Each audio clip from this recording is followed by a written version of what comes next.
Assalamualaikum dan salam sejahtera penonton di luar sana. Apa khabar semua? Anda bersama saya, hos baru anda, Nabil Taqiyuddin, Syurakyat Musim Baru.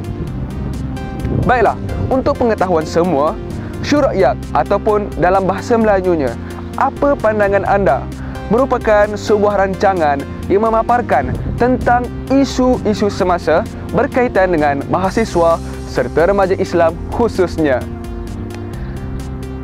Di setiap episod, kita akan bertanya tentang pendapat mahasiswa serta tokoh-tokoh tertentu bagi mengupas satu-satu topik. Dan akhirnya, kita akan menyimpulkan satu solusi yang cukup mantap. Okey, untuk episod kali ini, kita akan berceritakan tentang liberalism yang cukup hangat pada hari ini. Apa itu liberalism ya? Mari kita tanya apa pandangan mereka. Ikut pembacaan saya tentang, satu, kita faham tentang liberalism, satu lagi Islam liberal. Liberal bermula dengan satu fahaman yang berorientasikan manusia. Tak ada Tuhan. Tak ada Tuhan. Dia mula dengan manusia. Jadi dia nak capai apa yang ingin dicapai terhadap manusia secara keseluruhannya. Kemudian tentang Islam liberal. Bila satu perkataan disandarkan kepada perkataan lain, contoh Islam liberal ataupun Islam sekular ataupun apa-apa lah, seolah-olah Islam tu dia perlu mengikut acuan dalam liberal tu. Jadi itu problem, sebab Islam dia berdiri sendiri tanpa sebarang sifat yang perlu disandarkan kepada Islam. Bila kita sebut Islam liberal, seolah-olah kita nak Islam mengikut acuan liberal. Bermaksud kita seolah-olah menafikan tentang kehebatan dan kesyumulan Islam sendiri. Okey. Dan kalau saya perlu kata, Islam, perkataan Islam liberal tu perkataan yang tak patut wujud dan tak perlu wujud dan kita tak boleh ikut. Sebab persetujuan kita terhadap Islam liberal tu sendiri membawa maksud kita inginkan Islam mengikut liberal. Bukan sekat liberal. Kalau Islam komunis, Islam kapitalisme, Islam apa lagi, Islam sekular, bermaksud Islam perlu mengikut acuan-acuan yang ada daripada Barat.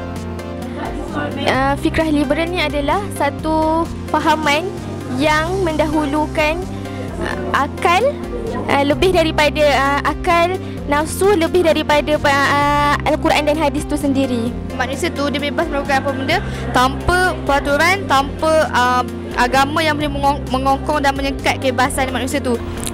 Fikrah liberal ini adalah sebuah fikrah yang Islam tolak, sebab ia adalah sebuah fahaman yang cuba untuk mencapai piawaian Barat dalam segenap kehidupan. Dan antara perkara yang sangat bahaya dengan liberal ni, apabila mereka cuba untuk mentafsir Al-Quran sesuka hati dan juga kerana mereka tiada manhaj yang jelas dalam mengeluarkan apa-apa hujah. Dia adalah satu fahaman yang orang kata menyelewengkan. Liberalism ni adalah satu ajaran yang sangat bahaya kerana dia mengelurkan masyarakat, mengelurkan tentang agama Islam tu sendiri. Memang salah di sisi Islam tu sendiri kan, kerananya Islam ni Islam adalah satu agama yang sempurna, sistem yang mencakupi semuanya kan, dan Islam ni adalah the way of life kan, tak perlu ditokok tambah dengan apa-apa fahaman sekalipun. Liberal ini membawa kepada penolakan kepada Tuhan. Dan dalam konteks umat Islam, agama yang paling benar membawa penolakan kepada Allah Subhanahu Wa Taala, wal a'yadzu billah. Jadi banyak ulama yang telah menggariskan ataupun telah meletakkan fatwa ataupun hukum terhadap pemikiran Islam liberal ataupun liberalism itu sendiri. Kerana fahaman ini adalah sesuatu yang boleh dikatakan kalau dalam akidah bid'ah al-i'tiqad kan. Ibn Taymiyah mengatakan bahawa bid'ah al-i'tiqad adalah kafir kan. Hatta ulama-ulama ketika membahaskan, terutamanya ulama Haramain, ketika membahaskan tentang fahaman baru ini, tayarat fikriyah mu'asarah yang baru ini, mengatakan bahawa liberalism ini ataupun al-liberaliyah ini adalah khuruj anil Islam. Liberal adalah merupakan satu fahaman yang bahaya sebab dia tidak bersandarkan kepada apa-apa hujah selain daripada dirinya sendiri. Apa yang dirasa betul, maka itulah yang betul. Sebab itu liberal pada satu tahap dia meletakkan neraca pemikirannya ataupun keputusan apa-apa kepada akal. Dan liberal zaman sekarang, dia dah sampai ke satu tahap di mana meletakkan kebenaran adalah merupakan sesuatu yang abstrak dan dia tidak merujuk kepada apa-apa sumber rujukan, termasuklah akalnya sendiri. Jadi daripada situ kita melihat bagaimana lesbian diterima, gay diterima, segala perbuatan sumbang yang dilakukan oleh manusia semua diterima. Kerana apa? Kerana kebenaran terletak pada diri mereka sendiri dan bukan pada akal ataupun rasional. Persoalannya ialah adakah kita sudah faham agama kita sendiri sebelum kita cuba untuk faham yang lain. Jadi untuk jawapan pada soalan adakah kita patut tolak, saya menolak sekeras-kerasnya Islam liberal. Sebab dia membawa pada Islam dengan jenama yang lain. Itu satu benda yang jelas salah. Tapi tentang liberal tu sendiri, saya suka untuk tafsirkan kepada idea apa yang kamu bawa. Okey, hak asasi manusia. Pasal apa? Pasal kesamaan ekonomi. Okey, saya setuju. Adakah mereka bawa idea LGBT? Pasal apa? LGBT seorang boleh kahwin lelaki sama lelaki. Okey, saya tak setuju. Saya lebih cenderung untuk memilih pendekatan hujah betul-betul dengan hujah berbanding dengan sekatan, kerana tanpa menafikan keperluan sekatan, tapi saya lebih cenderung untuk berhadapan. Sekiranya mereka menggunakan hujah, maka kita juga perlu menggunakan hujah, kerana Islam ni adalah agama hujah. Walaupun kita boleh secara undang-undang yang menyekat, tetapi idea mereka itu masih tetap masih boleh diakses di internet, malah di pelbagai saluran media dengan mudah. Jadi cara yang lebih sesuai ataupun lebih perlulah saya kira ialah menggunakan cara hujah betul-betul dengan hujah. Kita ada hujah, mereka ada hujah, kita pun ada hujah untuk mendepani. Selain daripada sekatan lah, sekiranya ia perlu. Ada pendapat yang mengatakan bahawa kita menolak liberal dari segi akidah, dari segi pemikiran, dari segi falsafah hidup. Tapi di masa yang sama, kalau sekiranya ada yang diistilahkan sebagai liberal ekonomi, maka kita kena terima liberal ekonomi. Dia sebenarnya dalam Islam, segala benda dan sistem, termasuklah isu ekonomi, termasuklah isu politik, kan, semuanya mesti merujuk kepada falsafah yang betul. Liberal ekonomi itu sendiri sebenarnya mesti dirujuk kepada falsafah Islam. Sebab apa? Sebab dalam aktiviti ekonomi, Islam dia tidak asing. Falsafah Islam melahirkan aktiviti ekonomi tertentu, dan liberal ekonomi tersebut kalau sekiranya bertentang dengan falsafah ekonomi Islam, maka kita akan tentang sekali, sama seperti kita menentang liberal dari segi akidah, tasawur hidup, falsafah dan seumpama. Pelajaran yang paling asas dan paling penting dalam kehidupan seorang manusia dipelajari selama sebulan je dalam tempoh kehidupan. Nampak? Tu masalah.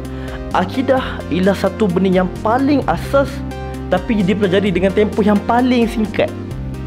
Sebab tu kita goyang. Ada fahaman lain kita goyang. Sepatutnya kalau akidah tu kita faham betul-betul mengikut cara yang kita patut faham, kita tak goyang dengan semua yang ada. Kemudian bila umat kita faham tentang akidah sendiri, pun dia boleh tolak macam-macam. Kalau nak tolak yang luar ni tak habis. Yang paling penting persoalan, adakah kita tanya diri kita, adakah kita betul-betul dah faham akidah kita betul atau tak.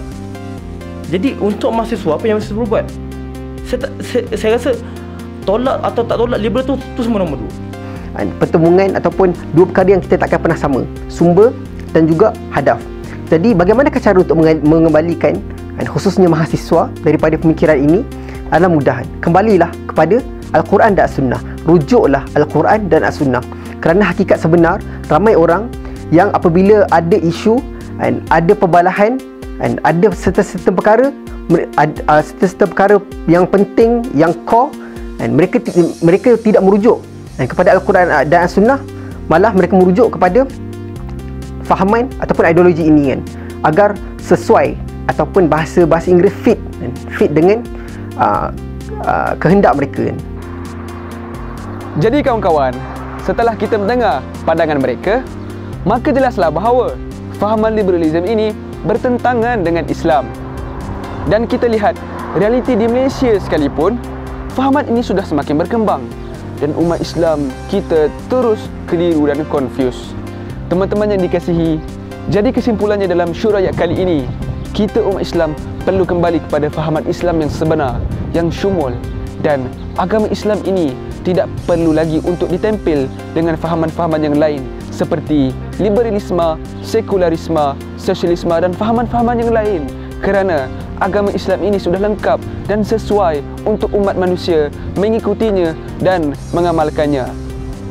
Tugas kita sekarang adalah untuk menguatkan jati diri kita sebagai seorang Muslim, sekiranya kita mahukan kemenangan itu milik kita.